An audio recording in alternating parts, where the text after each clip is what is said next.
दोस्तों, नमस्ते, सलाम। नम- मैं हूँ आप नमस्ते। मैं हूँ आपका दोस्त पुनीत भटनागर, आपका दोस्त, आपका होस्ट, जैसा कि मैं हमेशा कहता हूँ। और आज गेसु संवाद में हमारे साथ हैं गौतम सूले सर। ये ये कहूँ कि गेसु की बिरादरी में एक लेजेंड है। इनकी कहानियाँ सुनी जाती है, सुनाई जाती है। पर आज मुझे खुशी है कि मैं गेसु संवाद के इस मंच से आपको कहानियों के पीछे छुपे असली किरदार से मिलाने वाला हूँ। तो गौतम सूले सर, आपका बहुत बहुत स्वागत है। Thank you. बहुत बहुत स्वागत है सर। बरसों से आपके बारे में हमने सुना है। और अब आज जब गेसु संवाद अपने 98 पड़ाव पर है, 98 सेशन हम कर रहे हैं, तब मुझे बहुत खुशी है कि आज पर्दे पर मेरे साथ आप हैं। दोस्तों, गौतम सूले कई मायनों में खास है। और उनके जो लीडरशिप क्वालिटीज हैं उनके बारे में आप सबने सुना ही होगा। आज उनसे ही सुनते हैं उनकी जीवन यात्रा के बारे में। तो सुले सर, आपको जनरली हम जब जानते हैं तो छिंदवाड़ा के नाम से जानते हैं या नागपुर के नाम से जानते हैं। पर आज ये जानना रोचक होगा कि आपकी यात्रा, ये जो नेतृत्व यात्रा है, ये शुरू कहाँ से हुई? सबसे आपका बचपन कहाँ बीता, स्कूलिंग कहाँ हुई? तो मेरे पिताजी का ऑल इंडिया सर्विस होने से हाँ जी। मेरा बचपन दुर्ग, कोल्हापुर, सागर, ओके। हाँ हाँ। अजमेर और then Raigarh. Then okay. Raigarh में फादर ने डिसाइड किया कि हमको इंजीनियरिंग जाना है, पढ़ाई नहीं होती करके छिंदवाड़ा में हम लोग को सेटल कर दिया। तो ओके। हम लोग छिंदवाड़ा को ही हमारा मतलब ओरिजिन मानते हैं ओके। कि okay. After 8th class I was in the Chhindwara since हाँ जी, 8th। हाँ जी, हाँ जी। अच्छा। ओके। इंजीनियरिंग जाते थे। ओके। और वहां से तो फिर मेडिकल फैसिलिटीज वगैरह नहीं होने से हम लोग के अपने जब हम लोग एज में आ गए तो हम लोग ने नागपुर पास में ही है, इज 120 हाँ। किलोमीटर। नागपुर में अच्छा। हम लोग सब ब्रदर सिस्टर सब शिफ्ट हो गए। अच्छा, बाद में शिफ्ट हुए नागपुर में, पर आपकी नागपुर जो 8वीं 2000 के के बाद, बाद में। तो 8वीं की बाद के वो जो फॉर्मेटिव ईयर्स होते हैं, जब हम हायर स्कूल में पहुंचते हैं, वो सब आपने छिंदवाड़ा में व्यतीत किए। छिंदवाड़ा। तो सर, उस दौरान आप क्या करते थे? आपकी क्या हॉबीज थी? कुछ चीजें जो आपको याद है उस वक्त की? नहीं, छिंदवाड़ा में हम लोगों का छोटी जगह थी और एक एम फिक्स था इंजीनियरिंग कॉलेज में जाना। तो हम लोग का काम ओके। ये था कि हॉबीज में क्रिकेट खेलना। और हम हाँ लोग क्या है कि उस समय हम लोग बाबा लोग थे, तो हम लोग का ज्यादा पब्लिक से इंटरेक्शन होता नहीं था। सिविल लाइंस में घर होने से वहीं पे जो सिविल लाइंस में जो हाँ गवर्नमेंट ऑफिसर्स के बच्चे और हम लोग गवर्नमेंट शाम के टाइम में क्रिकेट खेलना और उसके बाद हाँ। अपनी पढ़ाई करना बस। और स्कूल कॉलेज जाना, उसके अलावा में कोई भी बाबा लोग थे का क्या मतलब हुआ सर? बाबा लोग मतलब होता है कि अब ऑफिसर्स के बच्चे वगैरह होते हैं, जो गवर्नमेंट सर्वेंट्स के अच्छा बच्चे अच्छा। होते हैं, वो ओके। अपने आप को जनरल पब्लिक से सबसे थोड़ा डिटैच करके रखते हैं। वो ओके ओके ओके। उनका एक दुनिया अलग होता है सिविल लाइंस में। हाँ हाँ तो हाँ हाँ। थोड़ा उसमें कुछ अपने पिताजी के पोजीशन के अगर से थोड़ा गरूर रहता है कि हम उससे क्यों हाँ मिले। और घर हाँ। वाले भी डिस्करेज करते हैं कि ज्यादा मत ओके मिलो अपनी ओके ओके। तो ज्यादातर टाइम आपका अपनी सिविल लाइंस में बीतता था, पढ़ाई में बीतता था, और आपके मन में था कि मुझे इंजीनियर बनना इंजीनियर है ना? बनना। तो सबसे पहले आप गेसू में ही आए? हाँ, पार्डन। आपके वक्त पीटी होती, आपके वक्त भी पीटी होती थी? पीईटी का एग्जाम आपके वक्त होता था? हाँ, आपके वक्त पीईटी का एग्जाम होता था सर? हेलो। फिर से रिपीट कर, प्रॉपर सुनाई नहीं दे रहा, थोड़ा धीरे। अगर आपके वक्त में पीईटी जो होती थी, प्री इंजीनियरिंग टेस्ट, वो होता था नहीं सर? नहीं, हमारे टाइम नहीं होता था। मिनिमम एडमिशन के लिए 55% मार्क्स लगते थे, मेरिट पे होता था। हाँ। और एडमिशन होता था उस समय क्या था कि इंजीनियरिंग में सीटें खाली रहती थी, अनएम्प्लॉयमेंट अच्छा। वगैरह काफी ज्यादा था, तो हाँ लोग जी, हाँ जाते जी। नहीं थे। ओके लोग ओके। ठीक है, तो उसके थ्रू आपका हुआ, पर आपका उज्जैन में हुआ सबसे पहले? नहीं, पहले मेरे को विदिशा में एडमिशन मिला था। ओके। जब मैं विदिशा में एडमिशन लेने गया तो वहाँ पे डॉक्टर सर वहाँ डायरेक्टर थे, और उस समय वहाँ स्ट्राइक अच्छा, चल रही थी 2-3 महीने से। तो उनने अच्छा, खुद नहीं बोला कि आप उज्जैन चले जाओ, बोले मैं लिख देता हूँ, हाँ, क्योंकि हाँ, हाँ। अननेसेसरी यू टेक एडमिशन, आपका कैरियर बर्बाद हो जाएगा। तो ओके, फिर मैं उज्जैन आ गया। ओके। तो अब बताइए सर कि उज्जैन कॉलेज जो है उस वक़्त में एक अलग ही माहौल हुआ करता था, जी। और उस बबूल खेड़ी में आप जब पहुँचे, सबसे पहले आप हॉस्टल में ही रहे मेरे ख़्याल है? हाँ, आप हॉस्टल में ही रहे? थोड़ा धीरे आवाज ये हो रही है, इको हो रहा है। सर आप हॉस्टल में ही रहते थे? हाँ, हॉस्टल में नहीं, हम लोग जब एडमिशन लिए थे तो अ, हमारा अपना अपने कॉलेज का बिल्डिंग या हॉस्टल कुछ भी नहीं था। हम लोग का हाँ, कॉलेज लगता था पॉलिटेक्निक ऊपर में, और हम लोग को अच्छा। सिटी में रूम लेके रहना पड़ता, तो हॉस्टल था हाँ जी, हाँ जी। नहीं। तो उसमें हमारे कुछ प्रैक्टिकल पॉलिटेक्निक में होते थे, कुछ पॉलिटेक्निक के लिए हमको एसजीटीएस इंदौर जाना पड़ता था हाँ जी, हाँ जी, हाँ प्रैक्टिकल, जी। अब लेबोरेटरी अटेंड करने के लिए।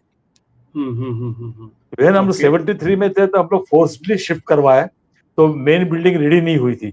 तो ये हाँ डीटेक जी। क्वार्टर बने, स्टाफ क्वार्टर, प्रोफेसर क्वार्टर्स वगैरह, वहां पे हाँ, क्लासेस चलती थी अपने। Okay, okay. तो 72 में आप कॉलेज में गए, पॉलिटेक्निक में कॉलेज चलता था, उसके बाद में अच्छा, 73 में कॉलेज आपके वक़्त में ही सबसे पहले ये ये जिसको शिफ्ट मैं हुआ। बबूल खेड़ी बोल रहा हूँ, वहाँ पे शिफ्ट हुआ। जी। ओके, तो एक तरह से उसका उद्घाटन आप लोगों ने ही किया था। हाँ, तो अब फोर्सफुली उद्घाटन किया था कह लीजिए। फैकल्टी, हमारी फैकल्टी खुद एग्री नहीं थी, क्योंकि वो देवर कंफर्टेबल एट दशहरा में था, और ये बिल्कुल, कॉलेज बिल्कुल। जंगल में था, तो वो लाइक कोई भी लाइक नहीं करता, वो सोचते थे यार कोई भी कहाँ लाइक नहीं लड़कों ने करता। फंसा दिया। हाँ। तो सर उस दौरान जो कॉलेज था, उम, उसकी कुछ यादें आपके मन में है? क्योंकि आप न सिर्फ़, जहाँ तक मुझे मालूम है, आप 72 से 77, 78 तक कॉलेज में थे। जी। ये वो दौर भी था जब ना सिर्फ़ कॉलेज बल्कि पूरा देश मुश्किल दौर से गुज़रा, इमरजेंसी का वक़्त था, कई लोगों को 1 साल, 2 साल ज़्यादा रहना पड़ा, आपको भी शायद रहना पड़ा। उस दौरान में, और आप सिर्फ़ कॉलेज में पढ़ नहीं रहे थे, आप कॉलेज के एक लीडर थे। तो ज़रा ये बताइए कि उस दौरान कॉलेज का क्या माहौल था? अ, ये ज़रा अ, जानना बहुत रोचक है। देखिए, थर्ड ईयर तक तो अपने कॉलेज का जैसे था, तो कोई इंपॉर्टेंस रहता नहीं था, कोई लीडरशिप की हाँ, बात नहीं आता था। तो उसी समय हाँ। जब मैं 73 में था, तो इंदिरा गांधी ने इमरजेंसी इम्पोज किया। ओके। इंदिरा गांधी हाँ, ने इमरजेंसी लगाया। तो हाँ, अपना कॉलेज बहुत छोटा कॉलेज था, 20 हाँ। सिविल में, 20 मैकेनिकल, 20 इलेक्ट्रिकल में एडमिशन होता था। अच्छा, और बस? किसी भी ओके, हाँ, और किसी गिवन टाइम 120 स्टूडेंट कॉलेज में रहते थे, 120 110 रहते थे।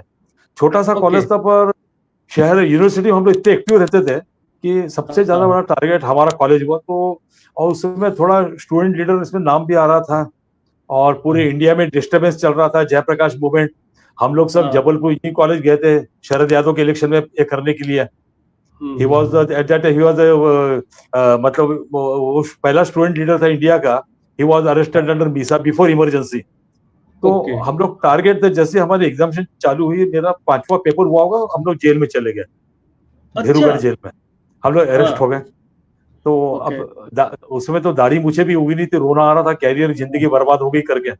थोड़े संभले हाँ, हम लोग, और हम लोगों हाँ। ने क्या किया कि हॉस्टल से हमारी बुक्स और नोट्स मंगवा लिए। तो ओके। वहां पे जिन लोगों के साथ हमको रखा था पॉलिटिकल प्रिजनर्स साथ में, तो दे सजेस्ट हाँ, अस कि आप लोग पढ़ाई ओके। करो बेटा, आज या कल छूटोगे तुमको अपना देखना पड़ेगा।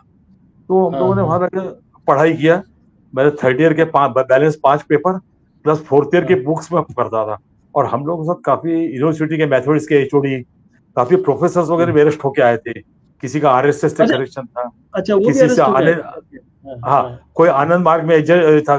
तो डॉक्टर वीडी सिंह जो डीन थे, ही वॉज डबल डीएससी, और ओके। काफी आए, तो उनके साथ फिर हम लोग पढ़ाई करते थे। अच्छा, जेल में कोई ऐसा पॉलिटिकल प्रिजनर होने के कारण से हम लोग को कुछ काम तो करना नहीं पड़ता था। सुबह खेलने के बाद हाँ। पढ़ाई करते नहीं, रहते पर मुझे थे। बड़ा मैं जब विजुअलाइज़ कर रहा हूँ, तो प्रोफ़ेसर भी कॉलेज में उसमें जेल में थे, और वहीं अंदर आपकी ट्यूशन क्लास चल रही थी, आप लोग पढ़ाई भी कर रहे थे। दिस इज़ हाँ, पढ़ाई फैंटास्टिक। भी कर रहे थे।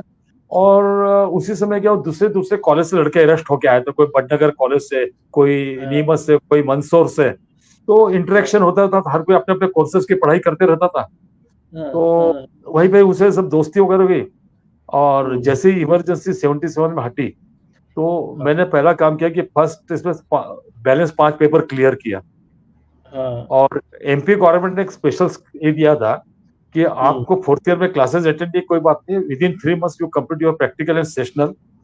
और आपको एक ओके, अपॉर्चुनिटी मिलेगी क्लियर करने का, नहीं तो आपको पूरा क्लासेस हुँ, अटेंड करना पड़ेगा। ओके, लकीली ये था कि एक ही अटेम्प्ट में मैंने फोर्थ ईयर क्लियर कर लिया। मतलब एक साल क्या में बात कंटिन्यूस देखिए, थर्ड ईयर क्लियर किया, फोर्थ ईयर क्लियर किया, अब फाइनल की क्लासेस चालू हो गई। हुँ, और जेल के अंदर सब दोस्ती हुई थी। फिर हमारे कॉलेज में हम लोग का मीटिंग हुआ कि हमने इतना सफर हुँ, किया, आज तक कोई हुआ नहीं है। तो हुँ, भाई mister Suresh should fight the election for university union president के लिए।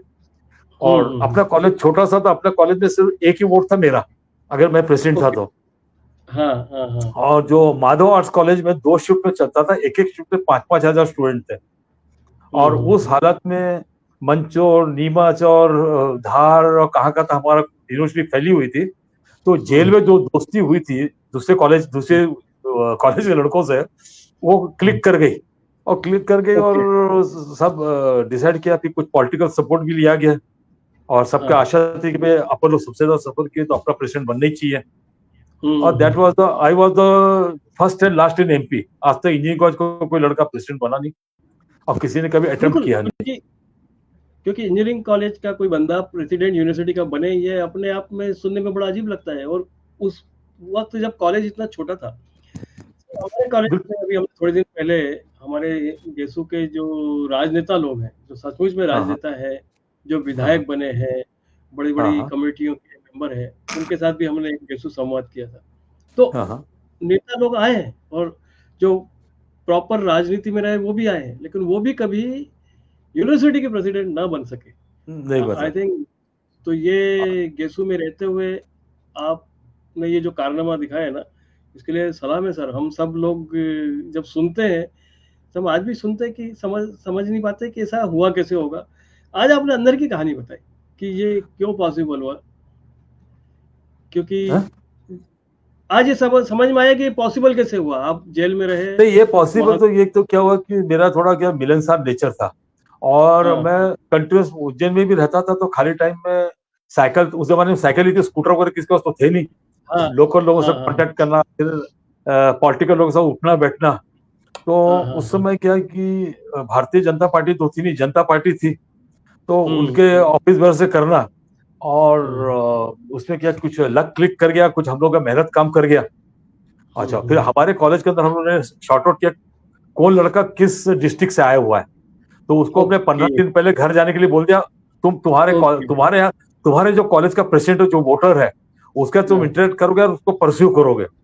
ओके, और ओके, इसके पहले जो यूनिवर्सिटी इलेक्शन होते थे, 1 या 2 वोट से जीत या हार होती थी। और हाँ, मैं अकेले हाँ, था जो हाँ, सबसे ज्यादा 13 वोट से जीता। क्या बात है या सर! आज भी क्या बात रिकॉर्ड है। है! क्या बात तो है! उस समय मैंने जो जेल में भी कमिटमेंट किया था, उस समय क्या होता था कि इतना ज्यादा इंडिया में पॉलिटिकल टर्मोइल था कि हाँ, यूनिवर्सिटी की एग्जामिनेशन नवंबर दिसंबर तक होती थी। तो लड़कों का हुँ, क्या होता था, यूपीएससी या पीएससी में एक साल पूरा खराब हो जाता था। हुँ, तो हुँ, मैंने प्रॉमिस किया था कि मैं ये यूनिवर्सिटी का एकेडमिक कैलेंडर ठीक करूंगा। हुँ, तो हुँ, उसमें मैंने क्या किया कि पहले तो शिवमंगल सुमन सिंह को हटाया हमने वाइस चांसलरशिप से। और इंदौर से हुँ, एक मिस्टर कोठेकर को लाया। और हमने हुँ, 2 एग्जामिनेशन की स्कीम किया, 2 मेन एग्जामिनेशन, एक मार्च हुँ, अप्रैल में, सेकंड जुलाई अगस्त में। और दोनों हुँ, का एक सप्लीमेंट्री एग्जामिनेशन होगा अक्टूबर नवंबर में। तो हुँ, पहले साल तो क्या हुआ, फर्स्ट एग्जामिनेशन 98% अपियर हो गए। मतलब ओके, 2% जो डिस्टर्बेंस क्रिएट करते थे, फिर नेक्स्ट ईयर से हुँ, फिर शेड्यूल रेगुलराइज हो गया। हुँ, हुँ, नेक्स्ट ईयर से हुँ, फिर हमारे कॉलेज के अंदर माहौल ऐसा था कि उसमें मूर्ति करके जो फॉर्डर प्रिंसिपल थे, और सिविल हुँ, के जो एचओडी थे। तो हुँ, जीएस एसजीटीएस में क्या होता था कि फाइनल के लड़कों को सेशनल हुँ, और प्रैक्टिकल मार्क अच्छे से दिए जाते थे लिबरली, हुँ, ताकि उनका हुँ, परसेंटेज इंप्रूव हो जाए। अच्छा, उस समय हुँ, इतनी इंडस्ट्री डेवलप नहीं थी। तो हमारे के लड़के देवास में गजरा गियर जाएंगे, टाटा स्पोर्ट जाएंगे, कहीं जाएंगे। तो हुँ, एसजीटीएस के लड़के परसेंटेज का स्कोर पे, तो हमारे लड़के फिर बाहर। तो फिर हम हुँ, लोगों ने प्रिंसिपल को, सिविल के एचओडी को चेंज करने के बाद में जो नए एचओडी और प्रिंसिपल साहब आए, उन्होंने इस चीज हुँ, को एग्री किया कि बहुत गलत हो रहा था। उसके बाद से अपना हुँ, पैटर्न चेंज हो गया था। हमने कहा फोर्थ ईयर तक हुँ, हम लोग को बहुत परेशान करी था, 5 इयर्स इंटीग्रेटेड कोर्स था। अब टाइट करियर, फाइनल में थोड़ा लिबरल रही था कि हम लोग की कैरियर बर्बाद नहीं हो। उसके ओके। फिर सिस्टमाइज हो गया पूरा पूरा। और फिर उसके बाद मैं जैसे इलेक्शन जीता हूँ, हम्म और तो मेरा फाइनली भी चल रहा था, फाइनली भी हम्म चल रहा था। तो लोगों का 6 बजे आता था, हम 8 बजे हॉस्टल आ जाते थे वापस। दिन भर हम कहीं हम्म। भी रहे, रात को हम्म। 8-9 से लेकर रात के 2-3 बजे तक पढ़ाई करना। क्या बात है, और आप अब यूनिवर्सिटी प्रेसिडेंट का चुनाव भी लड़ रहे थे और पढ़ाई भी कर रहे थे? कर रहे भाई, मेरा मेन प्रोफेशन था, आई वाज स्टूडेंट ना। हाँ हाँ हाँ। और उसको पढ़ाई करते थे। और उसके बाद फिर मैं एग्जामिनेशन दिया, और मैं हाँ। ऑनर्स से पास हुआ। कोई क्या एक्सपेक्ट नहीं बात करता है, था।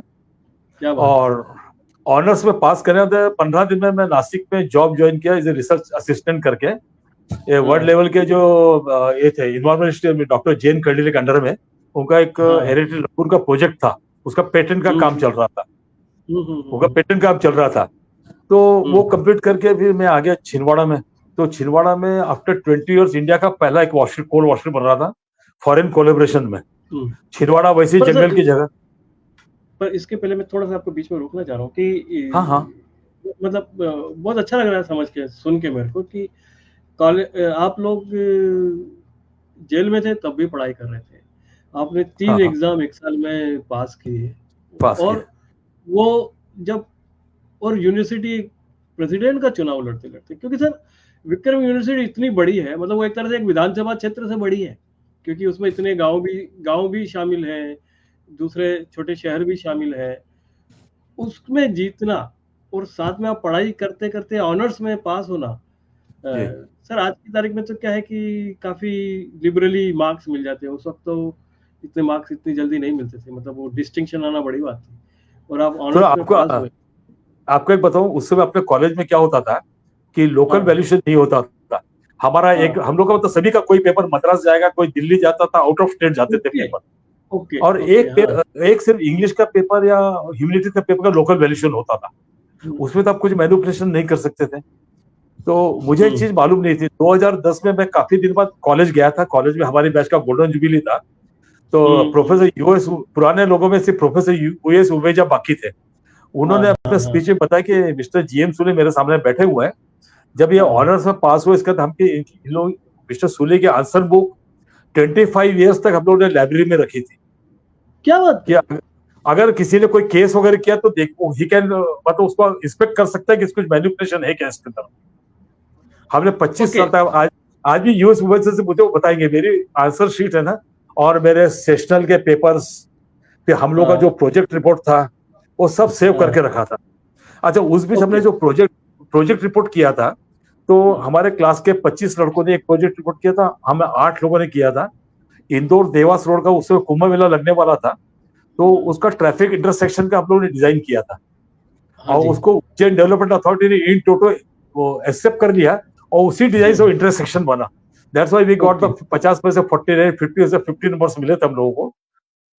पहली बार मतलब प्रोजेक्ट कंप्लीट हुआ हाँ तो हाँ उसको हाँ। एक्सेप्ट करके उसी हिसाब से डिजाइन हुआ था। तो अच्छा, तो तो मैं ये अभी समझ रहा हूँ कि आपकी आपकी जो आंसर शीट है वो संभाल के हमारे सर लोगों ने इसलिए रखी कि कल कोई बोलेगा ये तो प्रेसिडेंट था, नेतागिरी करता था, इसने कुछ मैनिपुलेट मतलब कर दिया। मैनिपुलेट करके ऑनर्स में पास हो गया होगा। तो they kept it superb sir, मतलब ये कहानी मुझे पता नहीं थी, और शायद अच्छा, कई लोगों अ, को नहीं होती। उसमें भी बात ऐसा था कि आपको क्या होता है, प्राइवेट कंपनी में जाओ या कहीं हाँ जाओ, अगर आपको कुछ नहीं आता तो आप एंटर नहीं हो सकते। आपको हाँ हाँ। प्रमोशन तब तक नहीं मिल सकता जब तक आपका नॉलेज नहीं हो। तो बिल्कुल मैं सही। जो प्रोजेक्ट करने गया था, तो वो वोस्ट एल्पाइन ऑस्ट्रिया, त्रिवेणी हाँ हाँ स्ट्रक्चर्स लिमिटेड और हाँ आईसीबी का जॉइंट वेंचर था। अब पूरे हाँ। फॉरेनर्स थे वहां, ऑस्ट्रियन इंजीनियर्स थे।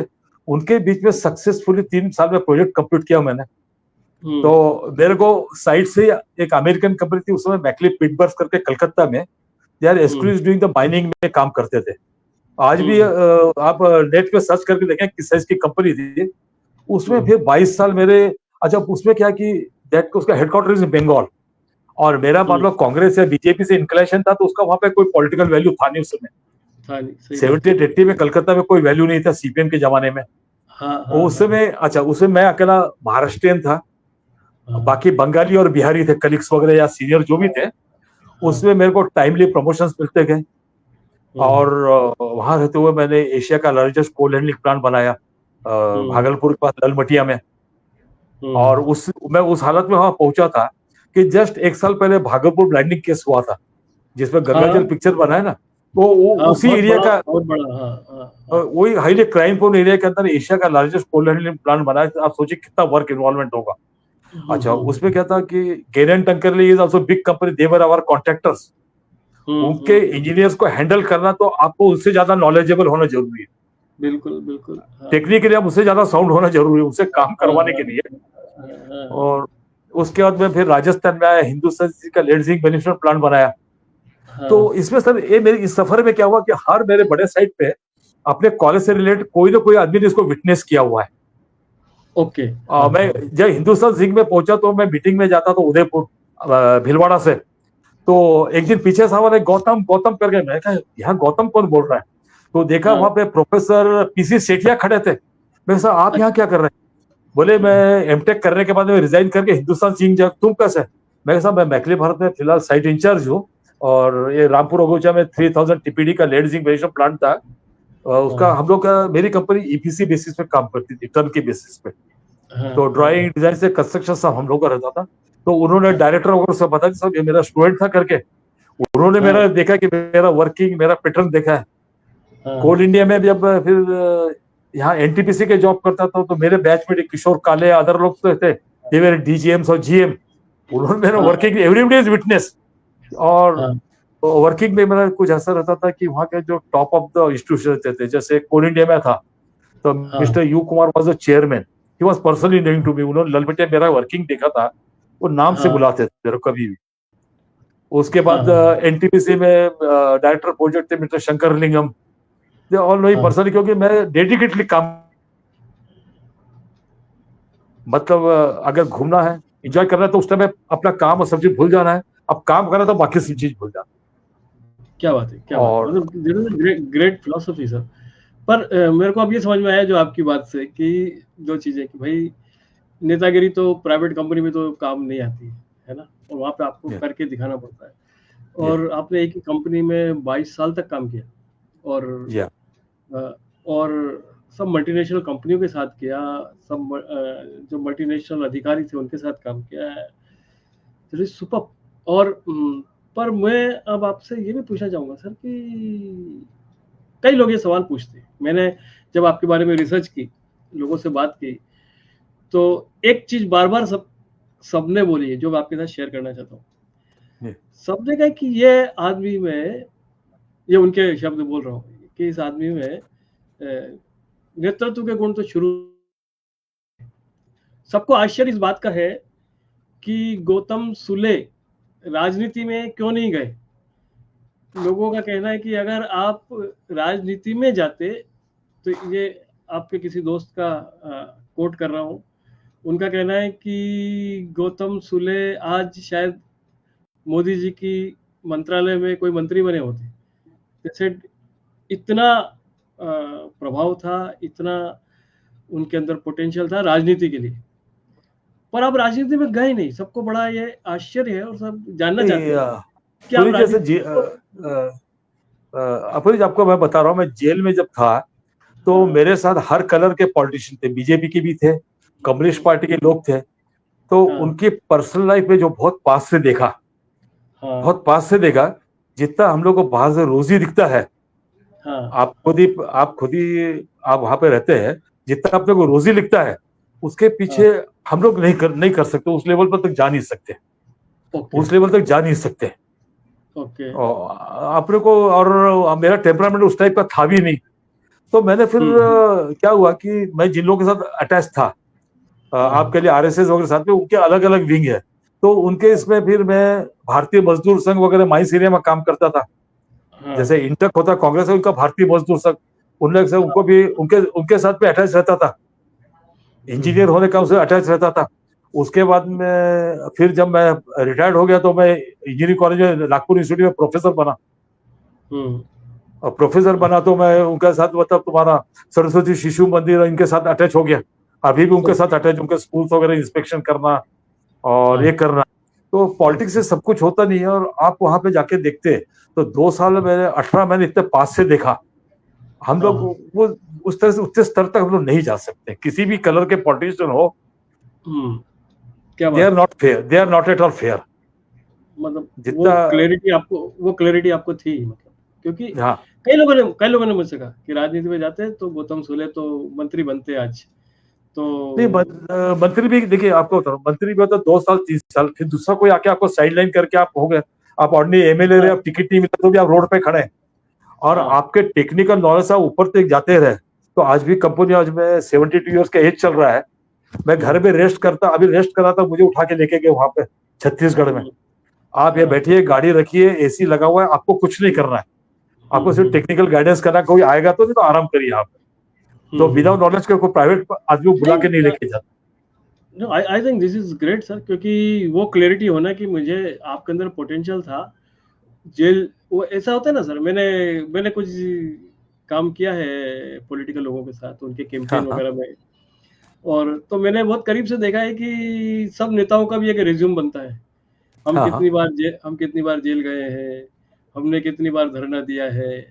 हम्म, अडवाणी जी की यात्रा निकली तो हम 200 लोगों को लेके गए थे, जी है ना? राहुल जी आए थे तो हम इतनी कारें हमने भेजी थी। मतलब वो पूरा एक ऐसा सब लोगों को पता नहीं है, लेकिन बराबर। मैंने बहुत वो सब रिज्यूमे भी देखे। तो कहीं न कहीं आपके रिज्यूमे में भाई आप मीसा के अंतर्गत या इमरजेंसी के अंतर्गत गए थे, तो पर तो आप शायद वो लाइन पकड़ सकते थे, और आपके दिमाग में ये जो क्लैरिटी है कि यार ये मुझे नहीं करना है, एंड शायद इंजीनियरिंग के प्रति जो लगाव होगा, प्यार होगा, आपका जो टेक्निकल दिमाग है, वो तो काम आया होगा। पूरी पूरी एक बात बता रहा हूँ, हम लोग इंजीनियरिंग में जो आते हैं, आप जानते हैं कि वी आर हाँ, सब एक्स्ट्रा ऑर्डिनरी जो स्टूडेंट्स आते हैं।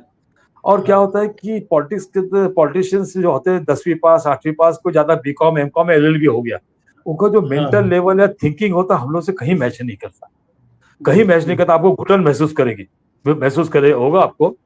हाँ, अब हाँ, मैं हाँ, आपको बता रहा हूँ कि एक इंजीनियरिंग स्टूडेंट था जबलपुर यूनिवर्सिटी से, शरद यादव, उनसे मेरे अच्छे टर्म्स थे, बहुत अच्छे। उनके इलेक्शन में हम हाँ, लोग काम भी करने गए थे।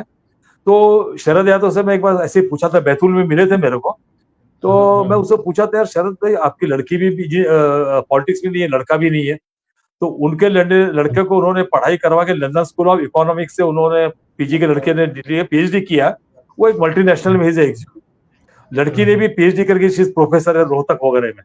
उसने बोला, हाँ। सूर्य यार आपने अपनी जिंदगी बर्बाद कर ली। अब बोले यार, अच्छा, ये अपने साथ बैठने वाले लोग हैं पूरे। पर अभी चूंकि मेरी एज 40 हो गई मालूम, पॉलिटिक्स करते करते मैं कहाँ जाऊंगा, हाँ, मेरे को उनके हाँ। बीच में रहना है, एडजस्ट करना है। ये ऐसा मैं कईयों के साथ सुन चुका हूँ।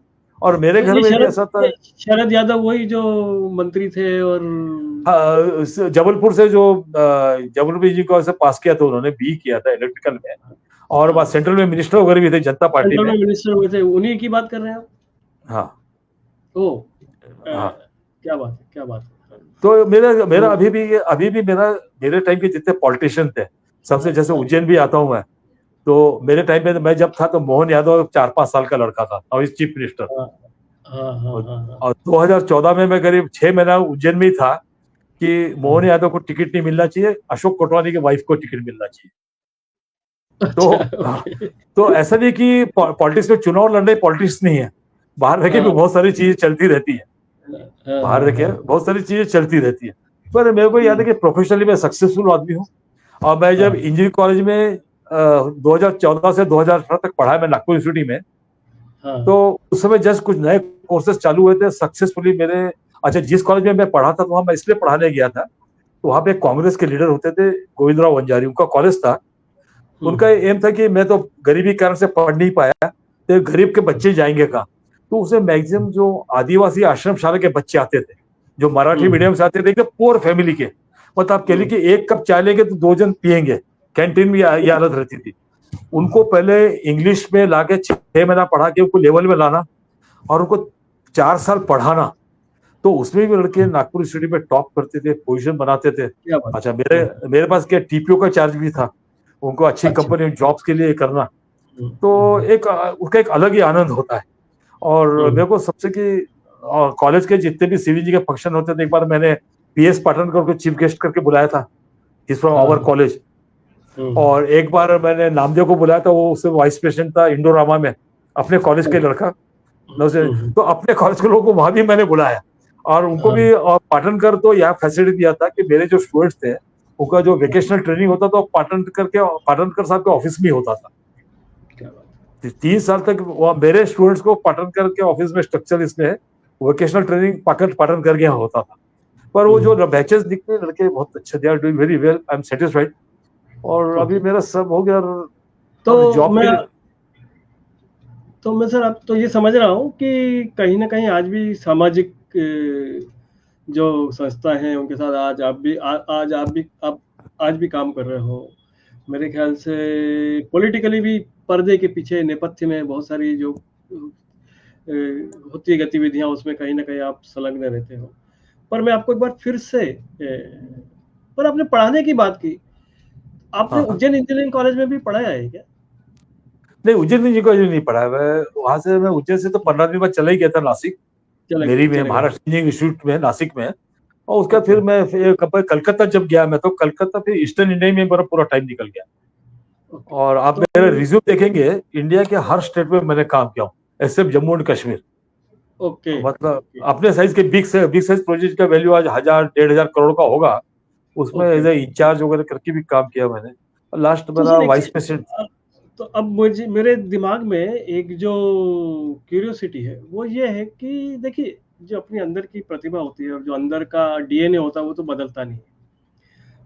आप मिलनसार थे, ये मुझे कई लोगों ने बोला, मतलब कम जितने भी लोगों से, आपके वक्त के लोगों से मैंने बात की, उन्होंने कहा कि एक बात है, गौतम सुले बहुत मिलनसार, गौतम सुले किसी स्ट्रेंजर से भी मिल सकते थे, गौतम सुले कोई बहुत नाराज है तो उसको ठंडा कर सकते थे, वो आदमी ठंडा हो जाता था और बाद में उनका दोस्त बन जाता था। ये सब मैंने आपके बारे में सुना।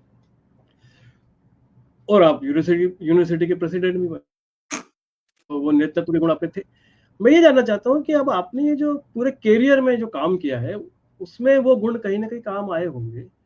जरा मुझे कुछ ऐसे, अगर आप कुछ एग्जांपल्स दे सकते हैं जहाँ कठिन चैलेंज थे लेकिन उनमें से आप गुजरे, और जो उज्जैन का या नेतृत्व का जो आपका अनुभव था, ह्यूमन रिलेशनशिप का जो अनुभव था, वो काम आया। मुझे थोड़ा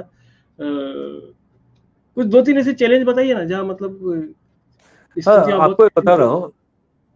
मैं जब मैकली भारत ज्वाइन किया था तो वहाँ पे चीफ एग्जीक्यूटिव पर्सन थे मिस्टर यू सरन करके, उमेश सरन करके। He was a renowned personality, मतलब एचआर फील्ड में, और he was renowned family from Chhapra. Saran, doctor Saran उनके ब्रदर वगैरह। तो उन्होंने बोला था हमको इंजीनियर चाहिए जितने मिलते हैं, आपको जिस प्रोजेक्ट पे हम ले जा रहे हैं तो आपको टेक्निकल काम भी करना है। ये बिहार है, हर दिन वहां पे आपको कोई ना कोई, आपको लेबर प्रॉब्लम है, ये प्रॉब्लम है, लोकल प्रॉब्लम में आपको फेस करना। हमारे पास रोज कंप्लेंट नहीं आना चाहिए। इंजीनियर तो बहुत मिलते हैं। तो वो स्किल मेरे को पूरा काम है कि वहां पे मैं जाता। पहला प्रोजेक्ट संथाल परगना में, हाईली वोलाटाइल एरिया, संथाल लोग थे और शिबू सोरेन उनका लीडर था। तीर चल रहे हैं, संथाल लोग काम नहीं करने देते थे। लैंड का डाइवर्शन ऐसा था कि एक तो सिविलियन लैंड और एक संथाल लोग का लैंड, मतलब संथाल लोग एरिया में हम लोग जा नहीं सकते थे, सिविलियन एरिया में वो लोग आते नहीं थे।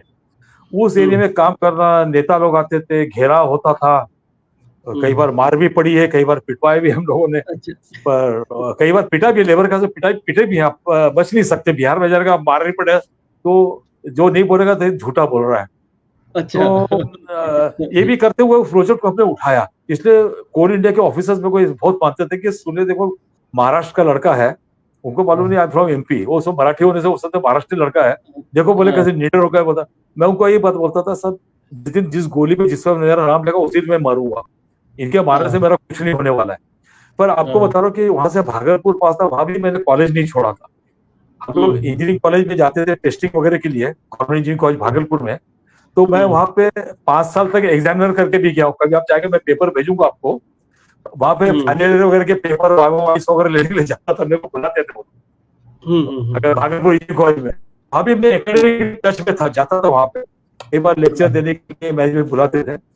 और मेरे सफर के पीछे मैंने कहीं छोड़ा नहीं, आपको बात बता रहा हूँ। 19 80 में मेरे को कंप्यूटर के लिए इतना फैसिनेशन था कि इंडिया में 80 में कंप्यूटर का क्या पोजीशन था। तो मैं 6 महीने के लिए मैं मदुरई गया था, वहाँ थैगराई कॉलेज ऑफ इंजीनियरिंग है मदुरई गवर्नमेंट का।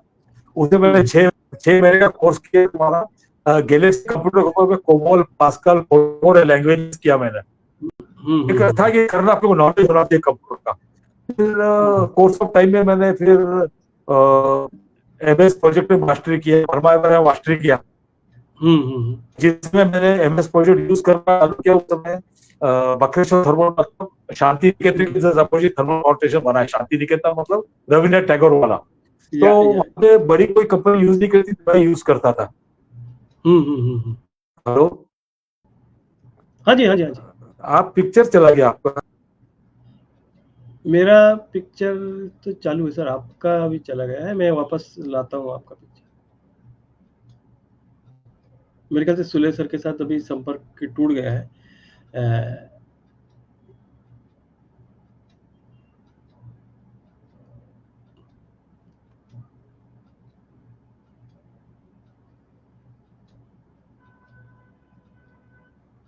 एक मिनट, मैं कोशिश करता हूँ उनको फिर से जोड़ने की। पर जो हम सुन रहे हैं उस दौर की बातें, किस तरह से सुले सर यूनिवर्सिटी के प्रेसिडेंट बने उसके बारे में, और किन हालात में उन्होंने काम किया है। कभी कभी लगता है कि हम शायद जैसे वक्त की मशीन में पीछे चले गए, क्योंकि आज के दौर के बच्चे, आज के दौर के स्टूडेंट्स अगर सुनेंगे तो उन्हें शायद भरोसा भी ना हो। आप लोग मेरे साथ बने रहिए, मैं 1 मिनट उनके साथ संपर्क करने की कोशिश करता हूँ।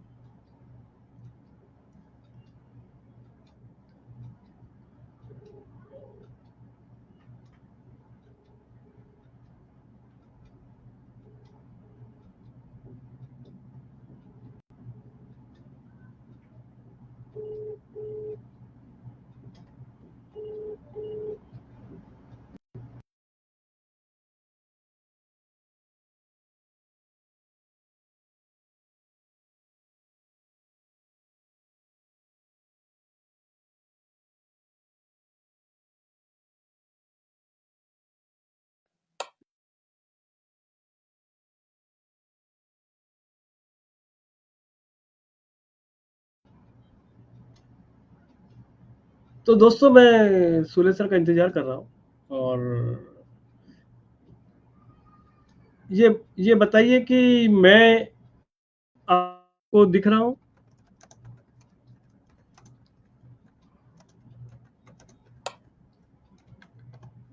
ओके, तो इसका मतलब है कि हमारा सिस्टम चालू है।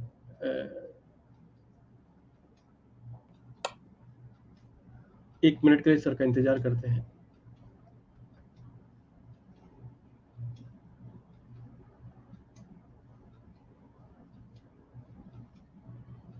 मेरी अभी उनसे बात हुई है, वो ट्राई कर रहे हैं फिर से जुड़ने का। तो दोस्तों, अभी हम संवाद के 98 सेशन में हैं, और जैसा कि जब सेंचुरी बनने वाली होती है तो दिल की धड़कन बढ़ती है, और एक के बाद एक हम संवाद के सेशन करते चले गए। जब कोविड के दौर में ये शुरू किया था, तब सोचा नहीं था कि ये यात्रा इतनी लंबी होगी, तब पता नहीं था कि ये यात्रा इतनी सार्थक हो गई।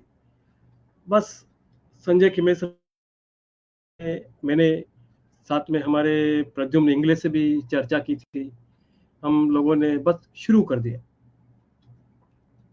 और देखते ही देखते एक के बाद एक के बाद एक सेशन होते चले गए।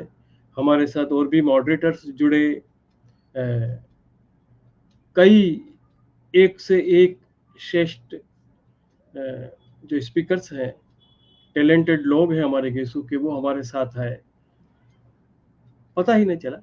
और आज हम 98 सेशन पर हैं, बहुत जल्द 100वां सेशन करेंगे। यहाँ आपको ये बताना चाहता हूँ कि पहले विचार ये था कि 100वां सेशन इंदौर में किया जाए, लेकिन उसमें थोड़ा सा बदलाव है। अब 100वां सेशन संवाद का इंडिपेंडेंटली करेंगे, क्योंकि हमारी जो एक कोर टीम है उसका ये भी मानना है कि संवाद को संवाद की तरह करना चाहिए, और उसके लिए तैयारी चालू है, और वृहद स्तर पर करने की योजना हम लोग बना रहे हैं, और उसमें आप सबका योगदान चाहिए। आप सब उसमें हमारे साथ जुड़िए। और एक और मजेदार बात है कि हम सेशन करते हैं, लेकिन जब अचानक हम जब किसी से कहते हैं कि 100 सेशन होने वाले हैं, तब गेसू के जो बाहर के लोग हैं वो भी अचंभित रह जाते हैं। उनके मन में भी एक क्यूरियोसिटी है कि अरे, इन 100 सेशंस में आपने क्या किया, कैसे किया। तो जब 100वां सेशन करेंगे तो उसका भी एक सिंहावलोकन करेंगे कि हम लोगों ने क्या क्या किया है, कैसे किया है, किन लोगों ने उसमें हमारा साथ दिया है। हमारे जो स्पीकर्स हैं उनको फेलिसिटेट करेंगे, उनके बाद एक बार फिर से विचार मंथन करेंगे। लगता है सुले सर जुड़े हैं लेकिन मुझे दिख नहीं रहे हैं। सुले सर, आप मुझे सुन सकते हैं?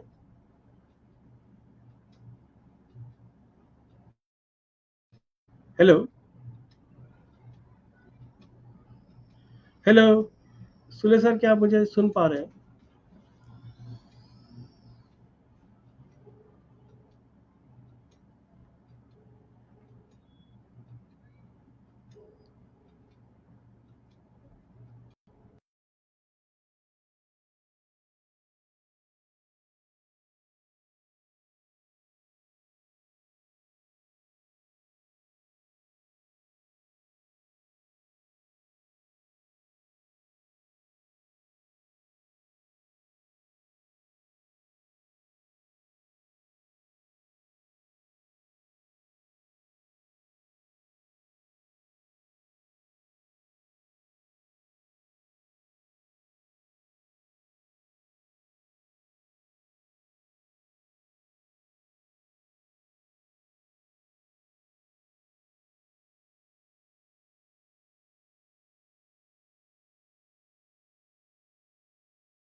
तो दोस्तों, कभी कभी ऐसे टेक्निकल ग्लिचेस होते हैं, और संपर्क कभी कभी टूटता भी है।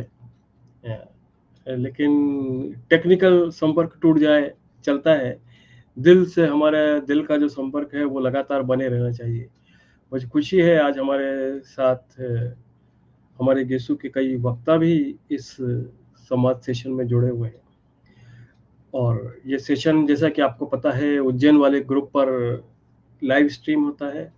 उज्जैन वाले ग्रुप के कुछ 1.5 लाख मेंबर हैं, जिसमें से कई लोग ये संवाद देखते हैं। इसके अलावा हम यूट्यूब पर भी इसको चलाते हैं, इसकी रिकॉर्डिंग रखते हैं, संवाद के ग्रुपों में इसकी रिकॉर्डिंग जाती है, गूगल ग्रुप के थ्रू इसकी रिकॉर्डिंग हम सबके साथ साझा करते हैं। तो कई बार आपको लगता होगा कि संवाद कितने लोग देख रहे हैं। मैं आपको बताना चाहता हूँ कि कई बार देखने वालों की संख्या हजारों में होती है, क्योंकि हर कोई आज ही नहीं देख रहा है, हर कोई अभी नहीं देख रहा है, उसकी रिकॉर्डिंग लोग देखते हैं, बाद में हमसे बात करते हैं, कई लोग उसको दूसरों के साथ साझा करते हैं। मेरे पास ऐसी भी कहानियां हैं जब लोग कहते हैं कि हम पूरे परिवार के साथ संवाद देखते हैं। सुन के मुझे अच्छा लगता है कि चलिए, हम गेसू के दोस्त न सिर्फ गेसू की कम्युनिटी के लिए लेकिन बाकी लोगों के लिए भी कुछ न कुछ कंट्रीब्यूट कर रहे हैं। सर, आप मुझे सुन पा रहे हैं क्या? आप मुझे सुन सकते हैं?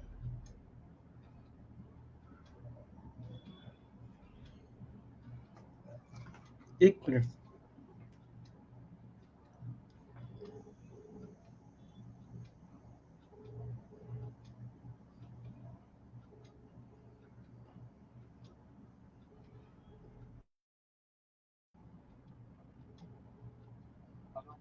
सर, आपको मतलब आप आए हैं, हमारी स्क्रीन पर दिख नहीं रहे हैं, आपकी आवाज मुझे नहीं आ रही है। अच्छा,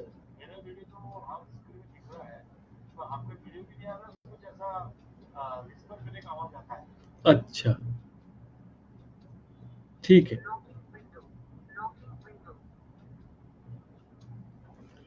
दोस्तों, कुछ न कुछ परेशानी हो रही है और संपर्क हो नहीं पा रहा है, क्योंकि सर जुड़ रहे हैं लेकिन उनको मैं नहीं दिख रहा हूँ। आप लोगों को मैं दिख रहा हूँ। मैं एक बार आखिर बार इस बात को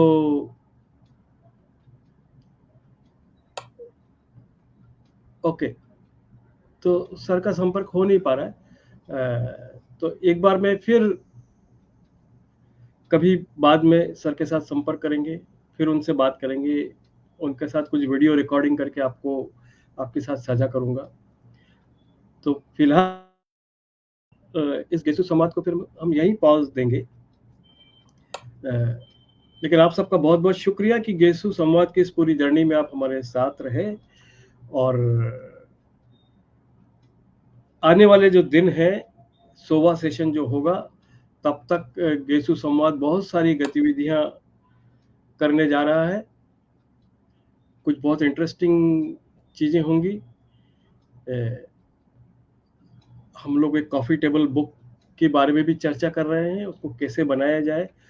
क्योंकि सब लोग जो सवाल पूछ रहे हैं, मैं जब कह रहा हूँ सब लोग, तो सिर्फ गेसु के दोस्त नहीं, बाहर के भी जो इंटेलेक्चुअल्स हैं, वो सवाल पूछ रहे हैं कि इतना ये जो डॉक्यूमेंटेशन है, ये आपके पास जो रिपॉजिटरी है नॉलेज की, इसको इकट्ठा कैसे करेंगे, इसको कंसोलिडेट कैसे करेंगे। तो उसी की चर्चा जारी है, उसी पे काम हम कर रहे हैं। और आप लोगों में से जो लोग उसमें वॉलंटियर करना चाहें, ज़रूर मुझसे बात कीजिए, संजय से बात कीजिए और जो भी योगदान हो सकता है दीजिए, हम इसको आगे लेके जाएँगे।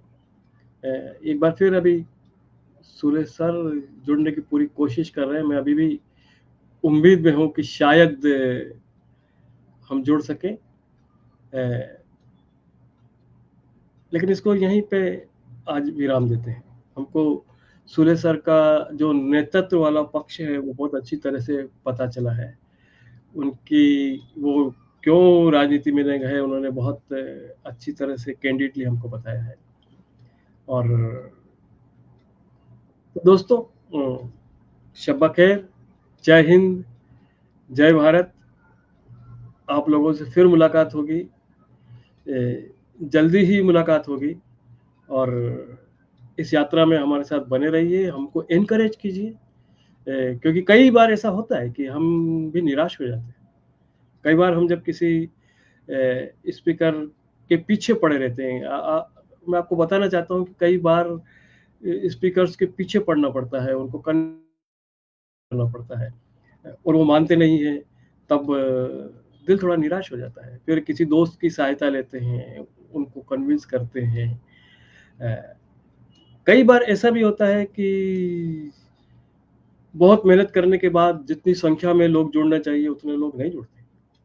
मैं आपके साथ ये अपने दिल की बात साझा करना चाहता हूँ। तो आप कहीं भी हैं, गेसु समाज से जुड़िए। उसके बारे में अपनी कोई राय संवाद के ग्रुप पे या गेसु के किसी ग्रुप में दीजिए। आपको अच्छा लगा, आपको बुरा लगा, आप चाहते हैं कि किसी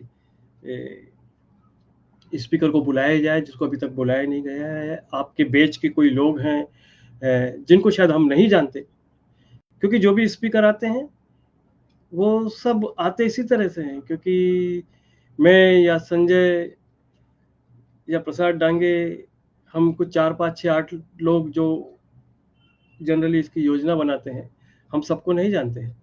लेकिन अलग-अलग ग्रुप के कई लोग के पास सुझाव भेजते हैं, तो आप भी सुझाव भेजिए अपने बैच के लोगों के बारे में। और वो सिर्फ करियर में उन्होंने बड़ा काम किया हो, ये ज़रूरी नहीं।